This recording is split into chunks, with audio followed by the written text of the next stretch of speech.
Hello everybody, welcome to bilisummaashow right on youtube.com.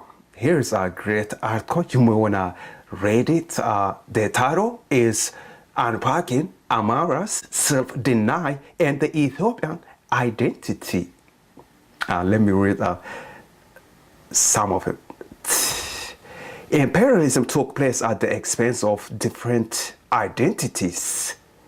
Today, Democrat governments around the world struggle to address questions of identity. I always ask myself why Amharas don't say we are Amharas.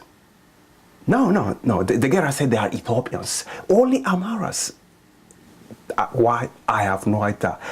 I really don't know. Why Amharas always say we are Ethiopians. They don't say they are Amharas. They say we are Ethiopians. Period. Hey, if you want to read the article, I'll give you the link. You go read it, share it. Thanks for watching bilisummaashow right here on youtube.com. Thank you. Bye-bye.